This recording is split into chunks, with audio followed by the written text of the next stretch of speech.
ब्रज की पावन धरती पर, जहां हर गली, हर चौखट, हर कण में ठाकुर जी की लीलाएं बसी हैं, वहां एक भक्त रहता था। उसका जीवन सादा था, मन निर्मल और हृदय श्री कृष्ण की भक्ति से ओतप्रोत। वो दिन रात, सुबह शाम, हर पल केवल एक ही नाम जपता था, कृष्ण कृष्ण, हरे कृष्ण। उसकी जीभ पर यह नाम इस तरह बसा था जैसे मधुर संगीत किसी साज पर स्वतः बज उठे। लोग उसे देखते और कहते, ये तो साक्षात कृष्ण का दास है। और यही कारण था कि उसका नाम पड़ा कृष्णदास। कृष्णदास की दिनचर्या ब्रज के अन्य भक्तों से अलग थी। वो सुबह तड़के उठता, यमुना तट पर स्नान करता और फिर जंगल की ओर निकल पड़ता। वहां से सबसे सुंदर और सुगंधित फूल चुनकर लाता। इन फूलों से वो अपने ठाकुर जी के लिए माला गूंथता। ऐसी माला जो न केवल फूलों की बल्कि उसके प्रेम और श्रद्धा की भी सुगंध से महकती थी। माला तैयार होने के बाद वो नंद महल की ओर प्रस्थान करता, जहां ठाकुर जी की मूर्ति विराजमान थी। वहां वो अपनी माला ठाकुर जी को अर्पित करता और मनी मन उनसे बातें करता। कभी वो उनके सामने अपनी मन की व्यथा रखता, कभी उनकी लीलाओं पर हंसता और कभी बस उनकी मूर्ति को निहारता रहता। एक दिन जब कृष्णदास महल से लौट रहा था, उसने कुछ पंडितों की बातचीत सुन ली।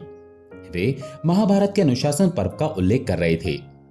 एक पंडित ने कहा, भीष्म पितामह ने कहा है कि यदि कोई व्यक्ति 12 वर्षों तक कोई कार्य बिना एक दिन भी छोड़े निरंतर करता है तो वो उस कार्य को सिद्ध कर लेता है। यदि वो कार्य भक्ति हो तो स्वयं ईश्वर को उसे दर्शन देने पड़ते हैं। 12 वर्षों की साधना से मन की हर इच्छा पूर्ण हो सकती है। यह सुनकर कृष्णदास का मन उछल पड़ा। उसकी आंखों में एक नया सपना जागा। उसने सोचा, मेरी तो एक ही इच्छा है, मेरे ठाकुर जी से मिलना, उन्हें अपनी आंखों से देखना, उनके चरणों में बैठना और अपनी बनाई माला उनके गले में पहनाना। उसने उसी क्षण संकल्प लिया कि वो 12 वर्षों तक प्रतिदिन ठाकुर जी के लिए माला बनाएगा और नंद महल जाकर उन्हें अर्पित करेगा। उसने मनी मन ठाकुर जी से कहा, ठाकुर जी, ये मेरा नियम है, चाहे आंधी आए, तूफान आए या बरसात हो, मैं हर दिन आपकी सेवा करूंगा। लेकिन 12 वर्ष पूरे होने के बाद 13वें वर्ष के पहले दिन आपको मेरी कुटिया में आना होगा। मैं वहां आपको माला पहनाऊंगा। अगले दिन से कृष्णदास ने अपना संकल्प शुरू कर दिया। वो रोज सुबह फूल बटोरता, माला गूंथता और नंद महल जाकर ठाकुर जी को अर्पित करता। पहले दिन जब वो माला लेकर नंद महल पहुंचा, उसने ठाकुर जी की मूर्ति के सामने खड़े होकर कहा, ठाकुर जी, आज से मेरा नियम शुरू हुआ। 12 साल तक मैं हर दिन आऊंगा, चाहे कुछ भी हो जाए। ये माला आपके गले में सजेगी। लेकिन याद रखना, 13वें साल की पहली सुबह आपको मेरी कुटिया में आना होगा। दिन बीतते गए, महीने गुजरते गए और साल बदलते गए। कृष्णदास का संकल्प अटल रहा। कभी भयंकर बारिश में वो भीगता हुआ नंदमहल पहुंचा, कभी तपती धूप में पसीने से तरबतर होकर माला अर्पित की, कभी गांव में महामारी फैली तो भी वो अपने नियम से नहीं डिगा। लोग उसकी भक्ति देखकर चकित थे। कुछ उसे पागल कहते, कुछ उसका मजाक उड़ाते, लेकिन कृष्णदास को इन सब की परवाह न थी। उसका मन केवल अपने ठाकुर जी में रमा था। हर साल के अंत में वो ठाकुर जी से कहता, ठाकुर जी, 1 साल और बीत गया, याद रखना 13वें साल की सुबह आपको मेरी कुटिया में आना है। जैसे जैसे समय बीतता उसकी उत्सुकता बढ़ती जाती। वो सोचता, जब मेरे ठाकुर जी आएंगे मैं उनके चरण धोऊंगा, उन्हें अपने हाथों से भोजन खिलाऊंगा और फिर माला पहनाऊंगा। आखिरकार 12 वर्ष पूरे होने का दिन आया। उस दिन कृष्णदास ने विशेष रूप से सुंदर फूल चुने और एक ऐसी माला बनाई जो उसकी अब तक की सबसे सुंदर रचना थी। वो नंदमहल पहुंचा, ठाकुर जी को माला अर्पित की और बोला, ठाकुर जी, आज मेरा वादा पूरा हुआ। 12 साल तक मैंने एक भी दिन नहीं छोड़ा। कल 13वें साल की पहली सुबह है। मेरी भक्ति अब सिद्ध होनी चाहिए। कल आपको मेरी कुटिया में आना है। और सुनो, अगर तुम कल नहीं आए तो ये कृष्णदास फिर कभी नंदमहल नहीं आएगा, न तुमसे मिलेगा न तुमसे बात करेगा। ये कहकर वो अपनी कुटिया लौट आया। उस रात उसने नींद को अपने पास नहीं फटकने दिया। उसने 56 भोग तैयार किए, क्योंकि उसे विश्वास था कि ठाकुर जी अकेले नहीं आएंगे। राधा रानी, गोपियां, गायें, बछड़े सब साथ आएंगे। उसने हर किसी के लिए भोजन बनाया, अपनी कुटिया को सजाया और एक सुंदर आसन बिछाया। माला तैयार थी, तुलसी के पत्ते सजाए गए थे और वो अपनी चौखट पर खड़ा होकर ठाकुर जी का इंतजार करने लगा। सुबह हुई। सूरज की पहली किरण के साथ कृष्णदास का हृदय उमंग से भर उठा। वो मन ही मन ठाकुर जी के आगमन की कल्पना करने लगा। वे यहां बैठेंगे, मैं उनके चरण धोऊंगा, फिर भोजन करवाऊंगा, पूछूंगा ठाकुर जी भोजन कैसा लगा, फिर माला पहनाऊंगा। लेकिन सुबह से दोपहर हो गई और ठाकुर जी नहीं आए। कृष्णदास ने सोचा शायद नंद महल में भीड़ होगी, ठाकुर जी सबसे मिलकर आएंगे। दोपहर बीती, शाम होने लगी, लेकिन ठाकुर जी का कोई अता पता नहीं था। 56 भोग अब भी तुलसी के पत्तों के साथ आसन पर पड़ा था। कृष्णदास बार बार कुटिया से बाहर झांकता, गली में देखता, लेकिन कोई नहीं आया। उसका मन उदास होने लगा। वो सोचने लगा, शायद यशोदा माँ ने रोक लिया, शायद नंद बाबा ने कोई काम दे दिया। सूरज ढलने से पहले तो आएंगे ही। जैसे जैसे सूरज ढलने लगा, कृष्णदास का धैर्य जवाब देने लगा। 12 साल की तपस्या, हर दिन का श्रम, हर माला में बसी भक्ति, सब व्यर्थ लगने लगा।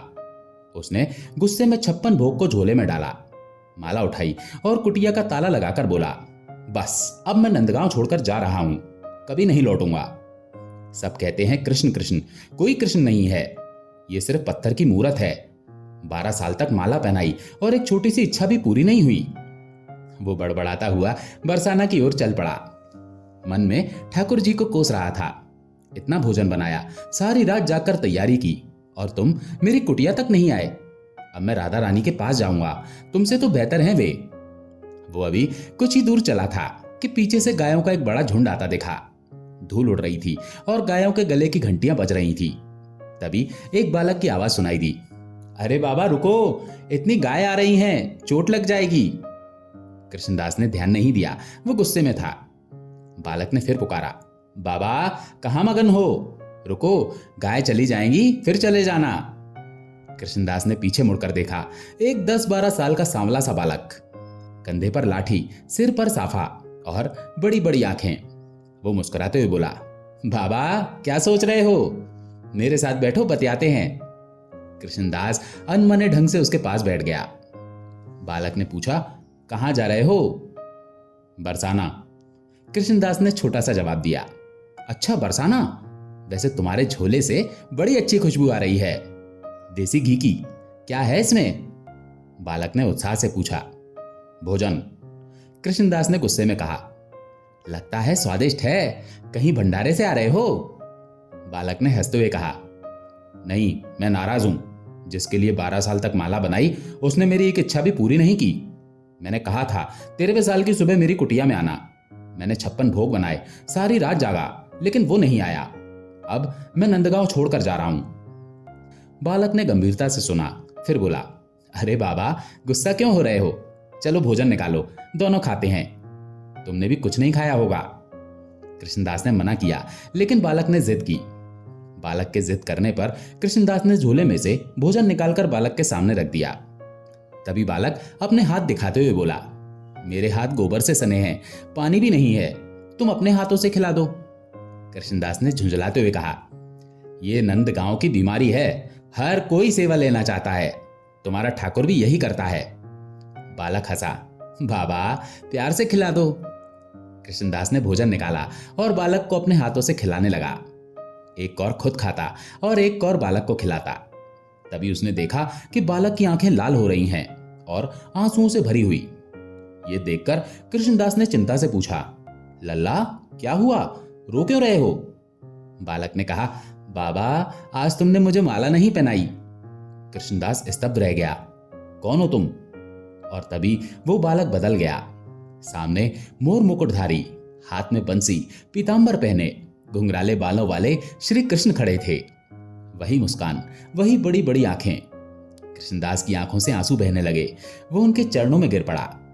ठाकुर जी ने कहा, बाबा जब भी तुम माला पहनाते थे मुझे लगता था तुम मुझे गले लगाते हो।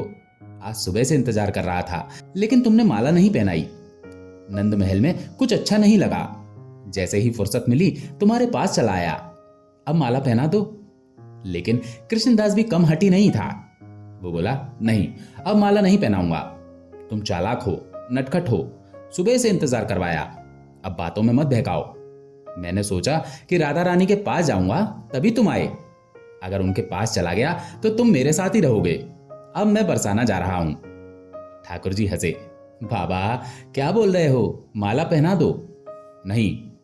कृष्णदास ने जिद पकड़ ली। अब तो मैं राधा दास बनूंगा। तुमने मेरी बात नहीं मानी, अब मैं राधा रानी की शरण में जाऊंगा।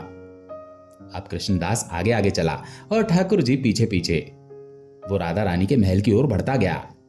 रास्ते में वो ठाकुर जी से शिकायत करता, कभी हंसता, कभी गुस्सा दिखाता। ठाकुर जी उसकी बातें सुनते और मुस्कुराते। जब वो राधा रानी के महल पहुंचा तो एक चमत्कार हुआ। राधा रानी को देखा तो उनकी जगह श्री कृष्ण दिखे, और जब कृष्ण को देखा तो राधा रानी। कृष्णदास समझ गया, राधा और कृष्ण एक ही हैं। चाहे राधे राधे कहो, चाहे कृष्ण कृष्ण, दोनों एक ही प्रेम के दो रूप हैं। कृष्णदास की आंखें खुल गईं। उसने ठाकुर जी और राधा रानी के चरणों में माला अर्पित की। उसने कहा, मेरे ठाकुर, मेरी राधे, तुमने मेरी भक्ति को स्वीकार किया। मेरा नाम चाहे कृष्णदास हो या राधा दास, मेरा हृदय तुम्हारा है। राधा कृष्ण ने उसे आशीर्वाद दिया और कहा, भक्त का प्रेम ही हमारा धन है। तुमने 12 साल तक जो भक्ति की वो हमें हर पल गले लगाने जैसी थी। तुम्हारा विश्वास, तुम्हारा प्रेम, यही हमारी सच्ची पूजा है। कृष्णदास वापस नंदगांव लौटा, लेकिन अब उसका मन बदल चुका था। वो अब न तो गुस्सा करता, न शिकायत। वो हर दिन माला बनाता, नंद महल जाता और राधा कृष्ण की भक्ति में लीन रहता। गांव के लोग उसकी कहानी सुनते और कहते, ये सच्चा भक्त है, इसने ठाकुर जी को अपनी कुटिया में बुला लिया। कृष्णदास की कहानी ब्रिज में आज भी गूंजती है। ये कहानी विश्वास की है, प्रेम की है और उस भक्त की है जो राधा और कृष्ण को एक कर देती है। चाहे कितनी भी बाधाएं आए, भक्त का विश्वास अगर सच्चा हो तो ठाकुर जी को आना ही पड़ता है, और अगर ठाकुर जी ना सुने तो राधा रानी की शरण में जाना ही पड़ता है, क्योंकि राधा कृष्ण एक हैं और उनका प्रेम अनंत है। दोस्तों, आशा है ये कहानी आपको पसंद आई होगी। अगर पसंद आई हो तो वीडियो को लाइक करके कमेंट में जय श्री राधे जरूर लिखें। चैनल को अभी तक सब्सक्राइब नहीं किया है तो चैनल को सब्सक्राइब जरूर करें। जय जय श्री राधे।